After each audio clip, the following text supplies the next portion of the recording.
On today's Locked On Bucks, we preview a matchup with the Lakers that for the second time this season had a little bit of shine taken off with the absence of LeBron James. But we also do a deep dive on some of the numbers from this Milwaukee Bucks team because I've been asked this question. Camille has. I know Frank has gotten it a lot too. Why are you so optimistic about this Bucks team as it relates to how far they can go in the playoffs? And we have some numbers to back up that optimism. We'll get into that and hear from you on today's live version of Locked On Bucks coming up after this. You are Locked On Bucks, your daily Milwaukee Bucks podcast, part of the Locked On Podcast Network, your team every day. To Locked On Bucks, I'm Justin Garcia here with you on this Tuesday afternoon as we get set for the Bucks matchup with the Lakers this evening. We thank you for making Locked On Bucks your first listen every day, as we are free and available wherever you get your podcasts, part of the Locked On Podcast Network. You can find us on YouTube as well, as many of you are currently watching on the live stream. Your team every day. Today's Locked On Bucks is brought to you by FanDuel. Make every moment more. Right now, new customers get $150 in bonus bets with any winning $5 bet. It's $150 if your bet wins. Visit FanDuel.com/lockedon to get started. All right, so there's a number of things we're going to cross off on today's show. As you can see from the rundown, I do want to get into the candidacy for Giannis as it pertains to MVP. Have we seen any type of uptick in his chances of winning that MVP? I've referenced the MVP tracker that Basketball Reference puts together. It's been fairly reliable through the years. And there was one notable shift that came after that game Sunday night against the Oklahoma City Thunder. I think you know where I'm going with that. We'll get into that. Also talk about this team. As I mentioned, why are you so optimistic about the Bucks? Well, I think there are a number of reasons to be optimistic about. I've shared some of those on the radio in the last couple of days. Frank tweeted out some of these same just recently. So we'll get into some of those numbers and take a look at what's going on in the Eastern Conferences. I'm sure Bucks fans did not lose any sleep over the Boston Celtics losing, I beg your pardon, last night. But let's start with the Giannis MVP candidacy. So first of all, we talked about this last year as well when it was the same conversation of why isn't Giannis getting mentioned more for MVP? I've had this conversation. I don't think I'm betraying trust with some others with the team, with Eric Name as well. And that I get it is a narrative-driven award a lot of times, and not to say it's only narrative-driven, but there are some unfavorable narratives unfairly that have been surrounding Giannis. I think people will look at the coach aspect of it, the unfair assumption of Giannis hired the coach and Giannis fired the coach. I think to me, the big thing is it was always going to be difficult for Giannis to win the MVP this season. It was always an uphill proposition because of Damian Lillard. When you think about the narratives that go into an MVP, and again, it revolves around what is it? Is it the best player? Is it the most valuable? How are we determining value? Does value mean without this player, that team would be bad? Does that mean you can't have any other good players or elite players on your team? And we don't have a clear answer on that. But I think a lot of times, yes, to kind of take the cop out, the answer to the question is yes. It is all of the above. Because of Damian Lillard, I don't think Giannis was ever going to get a fair shake when it comes to his chances at MVP this season. Because if Giannis performed extraordinary, which he has, yeah, but you have Damian Lillard. If Giannis disappointed, we're going to hold that against him. Giannis has been incredible this season. And this should not get lost in any of the Giannis discourse, that what he is doing, and I know it is the offensive era of the NBA, right? But what he is doing, we have never seen before. You can point to no players average 30 and 11 and 5 or 6 or whatever it is for assists while shooting 60% from the floor. But let's just distill it even further, right? Let's make this simple. No player has ever scored 30 points per game and averaged 60% shooting from the field in a full season. It is just Giannis. He is going to wrap up the season doing that. He has the most games this season where he has scored 30 points or more and shot 60% from the field. So just as the conversation that I know I had quite a bit last week about Shai Gilgeous-Alexander and the consistency that he has brought to the Oklahoma City Thunder. 50 times Shai Gilgeous-Alexander scored 30 or more points in a game. That in itself is outstanding. It's astounding. I think there's a little bit that you can pick apart with that, though, as we've seen some of the rule changes in the league. And I think the Bucks benefited from that as well on Sunday. That has been remarkable, the consistency. But what Giannis has done is not short of that. He has been incredibly remarkable. And I've talked about this a number of times throughout the season with Frank, with Camille, on the radio broadcasts.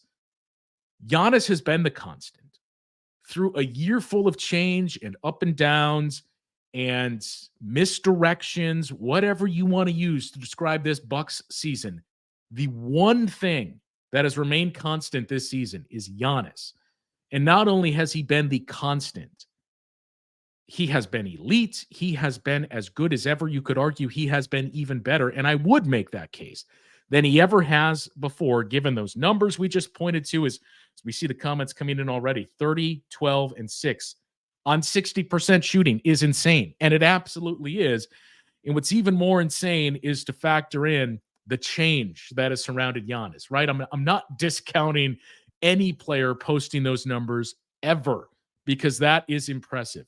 But it's even more impressive to do that with all of the change that has come around Giannis. And I get the team revolves around him. The offense moves through him, even when you have Damian Lillard.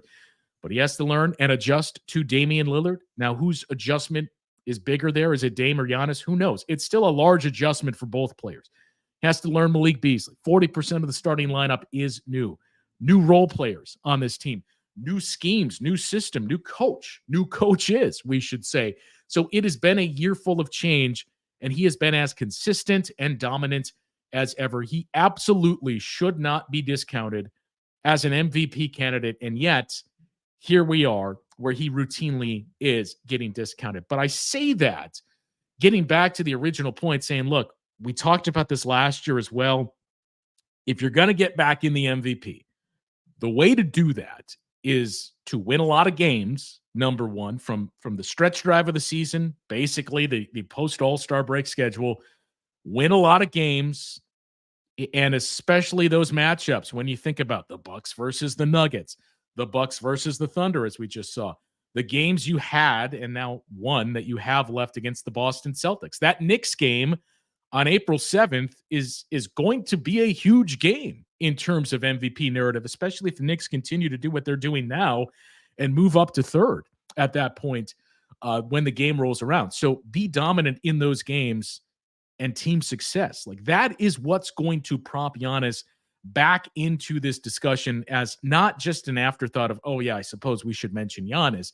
That's what's going to put him firmly in that conversation. Now, in terms of team success, Nikola Jokic, look, I'm not saying Nikola Jokic does not deserve the MVP. I think the MVP should be one of those two players, either Giannis or Nikola Jokic. To me, they have clearly been the best players in the league all season long, full stop. The Nuggets are 51-21. Bucks are not that far behind. It's basically a 5-game separation at 46-25. And again, with the narratives you've heard surrounding this team, you would assume the Bucks were a 35-win team. Maybe they're 35-35 at this point on the season, somewhere along those lines. I get the numbers have not been glamorous, though they're starting to get there. But again, the consistency of Giannis, to me, you absolutely cannot overlook that. 26 times this season, he has scored 30 points while shooting 60% or better from the field. He is averaging those numbers for the season as a whole. And just for context, he's done it 26 times. Shai Gilgeous-Alexander has done it 16 times. Nikola Jokic, and this can be a little unfair at times, Nikola Jokic has done it 13 times. Nikola Jokic doesn't score all that much, or at least regularly 30 points. He could, but he doesn't have that high volume of high-scoring games. So I think that's the one caveat you have to add there. But it still points out nobody's done it more than Giannis. It's going to end up being a historical season for Giannis. And again, for all the talk that was swirling around this team and where they're headed, I think I shared this the other night, 95% chance from a very trusted site. I've referenced this quite a bit the last few years. 95% chance the Bucks are not going to slide any lower than third in the Eastern Conference, which in itself, you go back to the All-Star break, and I get it.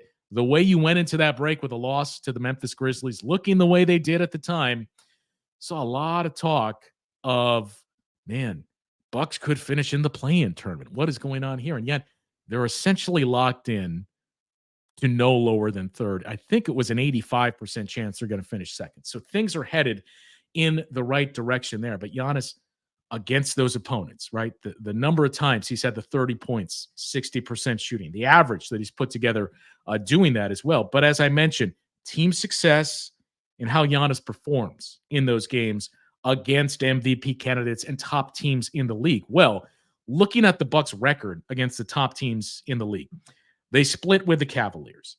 They're 1-2 right now against the Boston Celtics. Those two losses, though, by a total of 6 points. They've taken the series with the Knicks, winning 3 out of 4. So at very worst, they'll go 3-2 against the Knicks. Those are the other top 3 teams in the Eastern Conference. In the West, they split with the Denver Nuggets. That one win was a dominant win. The loss was a close loss. Right now, they're up 1-0 on the Oklahoma City Thunder. And again, a dominant win. They lost to the Minnesota Timberwolves on a night where they were very shorthanded, and they won in impressive fashion on the road. So at very worst, they will go 500 against the top 3 teams in the Western Conference. They've done that and then some against those top teams in the Eastern Conference. And in individual matchups against players that are going to get the most recognition, you look at what Giannis has done. 48 points against the Luka Doncic-led Dallas Mavericks on 74% true shooting in a win just, a month ago. 40 points with 15 rebounds and 7 assists, 70% true shooting in the win against the Mavericks earlier in the season. At that point, their most impressive win of the season. Those 2 games against the Denver Nuggets, he's averaged more than 30 points. He's had double-doubles in both of those games. And again, true shooting percentage close to 70% or above 70% in both of those. And then what he did against Shai Gilgeous-Alexander, where he nearly had, and then just against Shai Gilgeous-Alexander, but against the Oklahoma City Thunder. Again, the efficiency, a near 30-20 stat line. He's dominating in those marquee matchups, and his team is winning now. Of those 5 games that I referenced, the Bucks have won 4 of those. And again, that is what's going to sway the conversation more than anything else of, should we maybe consider this guy a little bit more? And I think you've seen that quite a bit, because I've referenced that Basketball Reference MVP tracker a number of times already this season. And for the longest time, Nikola Jokic was number 1. Shai Gilgeous-Alexander was number 2. Then you had Luka Doncic at number 3. Giannis was all the way back in the pack at number 4. After Sunday, Giannis has now leapfrogged Shai Gilgeous-Alexander, and he has the second best odds to win the MVP, according to Basketball Reference. Now, Nikola Jokic still has a better than 50% chance, but Giannis has now moved up to second. He has gone from 4th to second. And again, the team success and what Giannis has done statistically are the biggest reasons why we are seeing that. Speaking of the team success, and I do want to get to some of the comments that are starting to trickle in here, but speaking of the team success, if you're a Bucks fan, I don't think you need me to sell you on reasons for optimism surrounding this team, though sometimes you would question that with some of the chats that we get here. But the biggest things to point to in terms of reasons for confidence, I don't know if optimism is the right word because we're all optimistic. The reasons for confidence and really driving home that confidence for this Bucks team as they get set for the postseason, I think you've seen a ton of it in the last 2 weeks.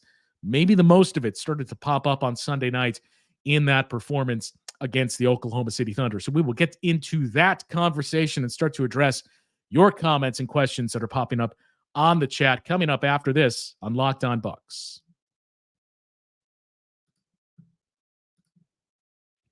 Are you the kind of driver that likes to push things a little further? Ever wonder what adventure could be around the next corner? Our friends at Nissan have a lineup of SUVs with the capabilities to take your adventure to the next level.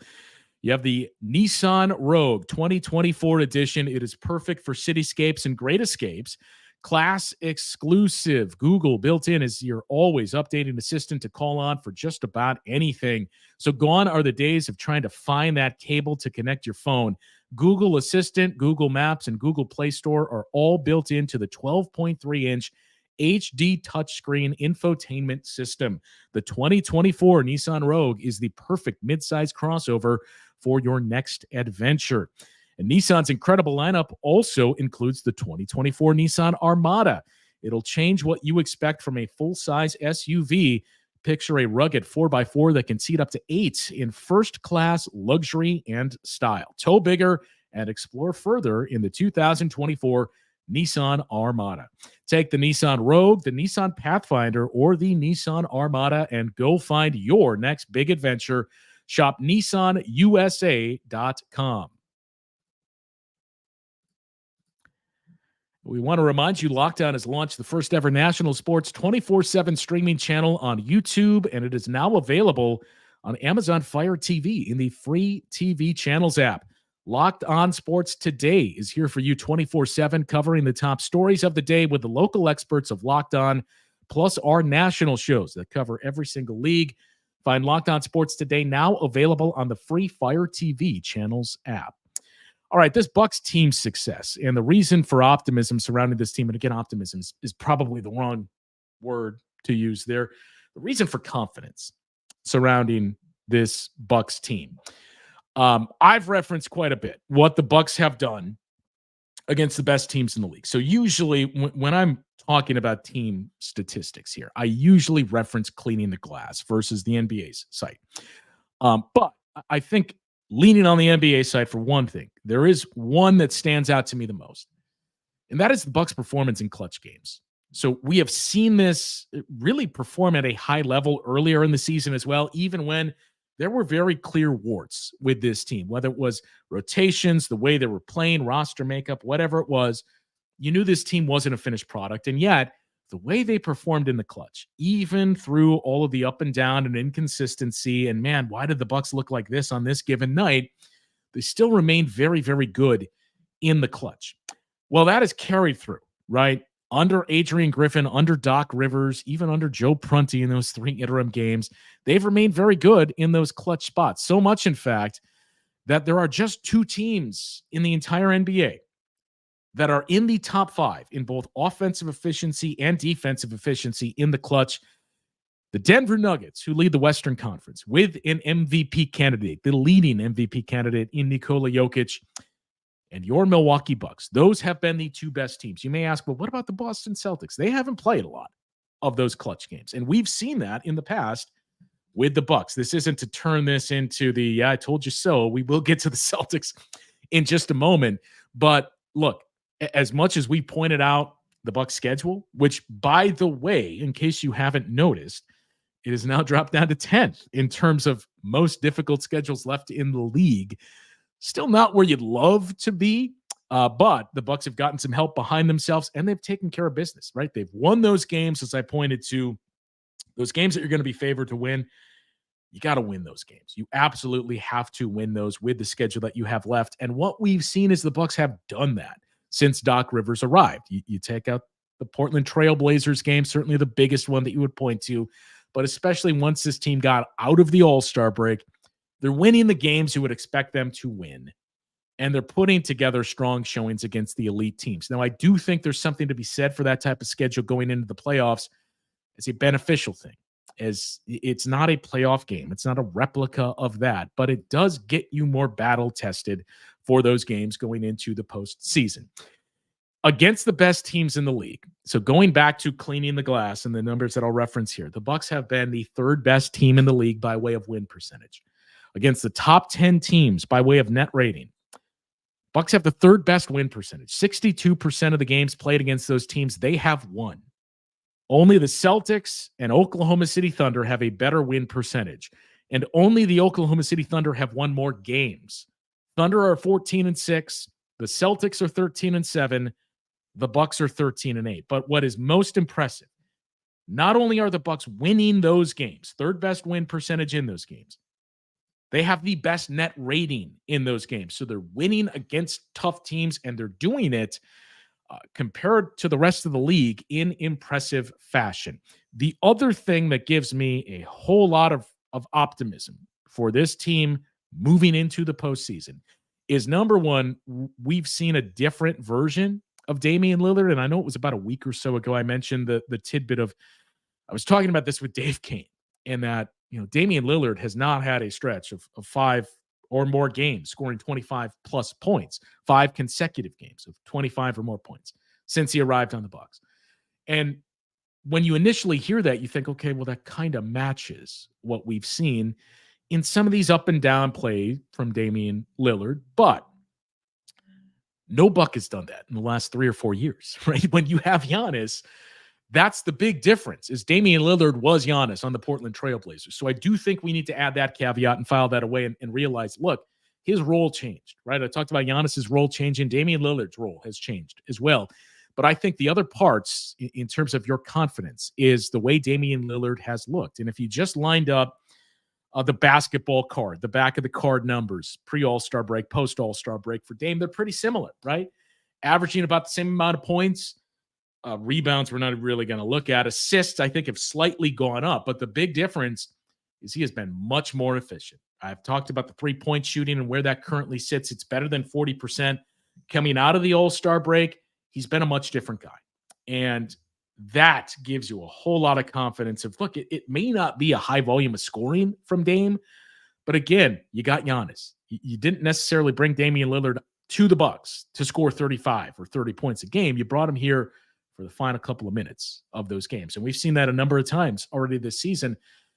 And I think with that in mind, you look at how the Bucks have performed in the half court. Half court offense is critical, especially in the postseason. That was, if not the biggest reason, one of the 3 biggest reasons we've seen the Bucks fall short in the last 2 playoff runs. Now, obviously, Giannis's health, Chris Middleton's health in each of the last 2 seasons were big parts of it as well. But in the last 5 trips to the postseason, their half-court offense was just not good enough. You won a championship in 2021 in spite of a very, very bad half-court offense. It's been pretty good this season, which you would expect under Damian Lillard. But again, looking at the best teams. So if we look at the teams in the top 10 in defensive rating, the Bucks have the 6th best half-court offense in the league. The only teams better, the Boston Celtics, the Oklahoma City Thunder, Indiana Pacers. Although that number has started to drop. This is season as a whole. That number has started to drop recently. The Lakers, not surprising with LeBron James and Anthony Davis. The Suns, again, not surprising. Kevin Durant and Devin Booker. And then you have the Phoenix Suns, the Bucks, who are right there in that conversation. We have not seen that before. The offense has always been good. It's been middle of the pack at best in the half court. It's been very good in the half court so far this season. And not only that, it's been incredibly good against the best teams in the league. And that is more important than anything else. Obviously, health is big too, but you got to be able to score. I'm going to keep pointing this out. You can't win a game 0 to -2, right? You got to get stops, but you got to score. And that was what the Bucks ran into, especially in that series against the Celtics 2 years ago. You would get the stops. Before you know it, though, if you're not scoring, eventually the other team is going to score. I don't know that that's going to be the issue that it was for the Bucks the last 2 years, especially. I'm not going to say it's completely gone, but I think you feel a lot better going into the postseason with Damian Lillard, with a, knock on wood, healthy Chris Middleton. And what we've seen from Chris since his return, if Chris Middleton is your third option and your second best half-court scorer in terms of his ability to take and make tough shots, not to discount Giannis, but if that's number 3, you're in a much, much better spot offensively than you were in seasons past. I mentioned the Lakers matchup. It is losing a little bit of its luster with no LeBron James. Also, take a look at what's going on in the standings. The Boston Celtics have clinched the 1 seed in the Eastern Conference, but what we saw last night, is this a see I told you so, kind of hand in hand with what we've just talked about of where the Bucks are headed. We'll get into the Eastern Conference landscape conversation on the final segment coming up after this. Well, this next segment of Locked On Bucks is brought to you by BetterHelp. And look, sometimes we all need the opportunity to get something off our chest, big or small. Certain things can really start to get to you. It's important to let that out, especially to somebody who's unbiased on your life. So today I want to say how I really feel about something. You might even be thinking about the same thing this past week. And look, I'm going to reiterate what we said before. Giannis absolutely needs to be considered for the MVP a lot more. I don't understand the logic and the rationale and the thought process for those that are not putting him into that spot.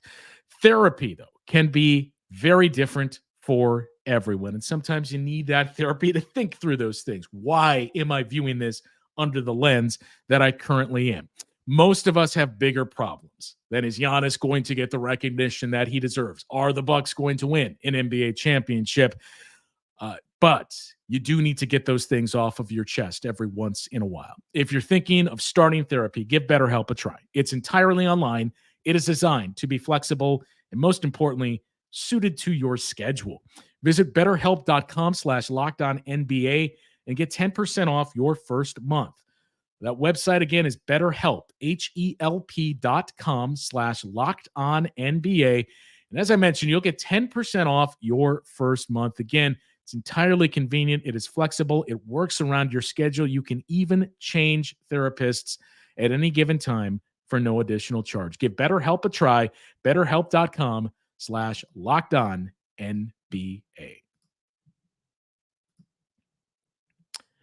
All right, so the Los Angeles Lakers come to town this evening. It's going to be the second time this season the Bucks have faced the Lakers with no LeBron James. It doesn't sound as though the Bucks will have Pat Beverly for the game tonight. Giannis is listed as probable. Pat Beverly is doubtful with a right wrist sprain. Everybody else is either probable or available for the Bucks, while the Lakers, as I mentioned, no LeBron James.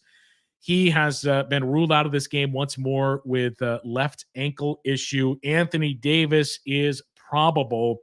Jared Vanderbilt, Gabe Vincent, and Christian Wood, our old pal, are all out as well. So it is going to be a shorthanded Lakers team. And as Doc Rivers made the comment a couple of times already, his team's been very good in those revenge situations. And given the way that West Coast road trip went with a 1-3 record, and given that performance against the Lakers, especially in the final, 5 minutes of that game, I think revenge is certainly going to be on the mind of Doc Rivers and the Milwaukee Bucks in this one tonight. Not to quickly move past those Bucks numbers that I mentioned, but I mentioned where this team rates with their best 4 players on the floor in Brook Lopez, Giannis. I don't know why I started with Brook first, but Brook Lopez, Giannis, Dame Lillard, and Chris Middleton. They've been in the 99th percentile in terms of their offensive efficiency. I think 95th percentile defensive efficiency, 99th percentile in their overall performance. They've been very, very good, is the long story short. Frank tweeted out some lineup combinations and where the Bucks currently rank when you look at trios. The trio of Damian Lillard, Chris Middleton, and Giannis have played in fewer minutes together than a lot of those Boston Celtics lineups that you would look at. They are number 1 in offensive rating with a 125.9, higher than the trio of Kristaps Porzingis, Jason Tatum, and Derek White, higher than the trio of Kristaps Porzingis, Jaylen Brown, and Derek White, higher than Tobias Harris, Joel Embiid, and Tyrese Maxey, higher than Nikola Jokic, Jamal Murray, and Michael Porter Jr. That trio, Dame, Giannis, and Chris, have been elite is an understatement in offense, and elite defensively. Better defensive rating than every single one of those lineups that I pointed out as well, at a 107.9, and their net rating, the best in the league at an 18. It's the best trio we've seen in these last 6 years that we've really been invested since the Bucks have been a perennial championship contender. So that team with those guys, and again, if you take it one step further with Brook Lopez, that is another thing to file away. And why are you so confident in this team? Well, when they have their best, they've been at their best. And to take it a step further, when you examine the top 15 trios in the league, Bucks have 5 in the top 15. Those 3 of Giannis, Dame, and Chris Middleton, Giannis, and Malik Beasley have cracked the code as well. Brook Lopez, Chris, and Giannis. Brook Lopez, Dame, and Giannis. So you're seeing more and more. It revolves around those 4 names more than anything else. Giannis, Chris, Dame, and Brook Lopez. As long as you have them, you got a chance to win the championship through it all and everything that we've seen. But again, the growth that we continue to see from this team is the other thing to point to here. And tonight is going to be a big test because as important as those games are against the elite teams, where the Bucks continue to perform very well, I'm going to go back to the games you're going to be favored to win. You got to win those games. And this is certainly going to be one of those games with no LeBron James on the floor tonight for the Lakers. I mentioned the standings, and I mentioned what happened in the Eastern Conference last night. Boston Celtics lose. They blow a 30-point lead in a game against the Atlanta Hawks where the Hawks played without Trae Young. And DeAndre Hunter with an ill-advised three-pointer that sealed the game. But still, look, it's one game in the regular season. I'm not going to take a victory lap and gloat. But I will say, it's the one concern or question that everybody has about the Boston Celtics. And I think Bucks fans may be chided at times for arguably being the loudest to point this out. But they do that because of experience. And they well know we had the same things come up with teams we had in the past. You think back to how well that team performed in Bud's first year, in the 18-19 year. Maybe not quite as elite as some of the numbers we would see in later years, but really the big one was the 19-20 year, which was cut short by COVID. Bucks were on pace at one point to win more than 70 games. They were blowing through teams in the regular season. They did not play a whole lot of clutch games, and they were not great in those spots in terms of their efficiency and their win-loss record. You need some of those along the way, and especially if you are a team that has not closed before. I know the Celtics have quite a bit of Eastern Conference success in the playoffs. I know they reached an NBA Finals 2 seasons ago, but that is the biggest question that is going to persist around that Boston Celtics team is who did you bring in that is going to be your shutdown guy, your closer in these spots? Because we all had questions about that coming into this season. Drew Holiday has had quite a bit of success with the Bucks in the postseason. This is not meant as a slight on Drew Holiday, and I think every Bucks fan still loves Drew Holiday, and you don't want to turn this into let's attack Drew Holiday. But as all of us experienced, offense in the postseason, the importance of scoring in the half court, that's not the strength of Drew Holiday. The defense is, and everything else that he brings to those intangibles, sure, maybe not so much offensively. Kristaps Porzingis has not been in those spots. I know he's been in the playoffs. He has not been in those huge spots in the playoffs. So they still have a lot of questions to answer with an inexperienced coach too in Joe Mazzulla. So that's the one thing to file away. And we've seen it pop up at times, albeit in the regular season, but we've seen it pop up at times so far this season. And I think it's why you're starting to hear more and more rumblings of, well, I know the Celtics are the favorite, but if there is a team that's really going to push them, it's going to be the Bucks. Again, a big one tonight, just in terms of how this team responds. With no LeBron James, we expect Giannis to play. We expect Damian Lillard to play. It sounds like it's just going to be, knock on wood, let's hope, Pat Beverly that misses this game tonight. One comment that came in, and we'll devote some more time to this on a show where I have Camille with me later in the week, but Bobby Portis and his play and where it ranks for six-man, because now is the time of year where you're starting to hear more and more awards type of chatter. We went into the Giannis, and I'll get Camille's thoughts on that as well.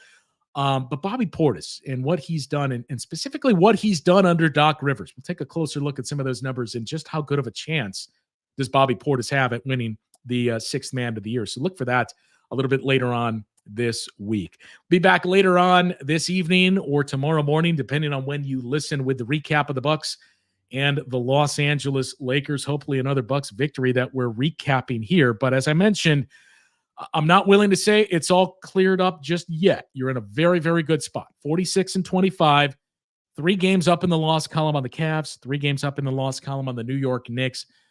I still think that game against the Knicks is going to decide a lot on April 7th. At that point, you win the game, it seals it. You're barring the Bucks really hitting the skids here in the games that lead up to that matchup with the Knicks, because you got the Lakers tonight, then you hit the road for a couple of games here, going to New Orleans to take on the Pelicans, Atlanta to take on the Hawks, and the Wizards on April 2nd in D.C. Then you come home for a 5-game homestand, and there's going to be 3 games that carry a lot of intrigue on that homestand. The Knicks, The Celtics, though, will add an asterisk to that, in the Orlando Magic. But I point this out because the Bucks have 6 games between now and that matchup with the New York Knicks, and 3 games separating them. As long as you don't go 2-4, 3-3, even if the Knicks go on a win streak here, as long as you can avoid that, you're going to finish in front of the Knicks, where that game is basically going to seal it. Now, if the Knicks win that game, even if the Bucks have kept the pace with the Knicks, then it makes things very, very interesting. But it's still a very good spot for the Bucks to be in. As I mentioned, Frank and Camille will be back on the post-game recap of the Bucks and the Lakers. And we'll take a look at some of those other awards, specifically how it pertains to Bobby Portis, a little bit later in the week. Thanks for listening or watching today's show. We'll talk to you once again tomorrow on Locked On Bucks.